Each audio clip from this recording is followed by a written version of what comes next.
Salai Ling is Programme Director at the Chin Human Rights Organisation. He's with me here in the studio. Thank you for coming in. Now, less than 2% of the Burmese population is Chin Christian, so this issue isn't very well known, but you believe it is underreported and it is a very serious thing people need to know about. That's right.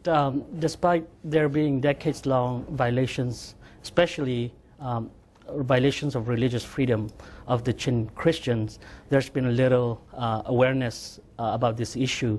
And this is very important because we're talking about fundamental human rights, the right to practice your own religion.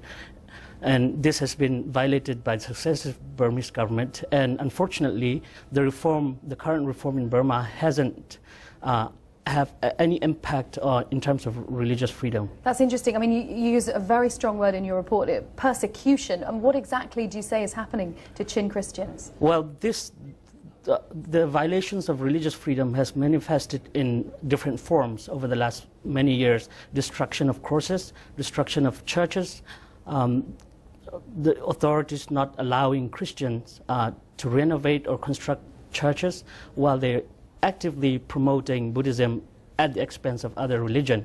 And the promotion of Buddhism is supported by state resources.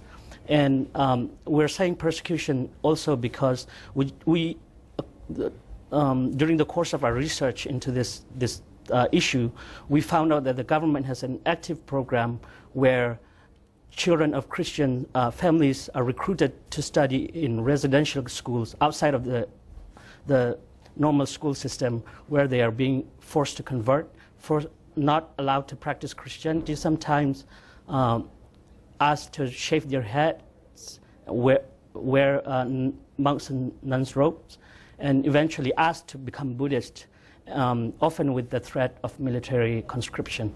Everybody is looking at Burma as a place that is changing for the better. You say that change is leaving out Chin Christians, and you're on a tour of Europe, 5 European countries, to take your report to various governments. That's right. What we are saying is, while we welcome many of the reform by President Thein Sein's government, there's still a long way to go in terms of respecting religious freedom, which is a very fundamental human rights, and they should include, if they are serious about this reform, and if Burma is to be a successful democracy, then we need to look into this decade-long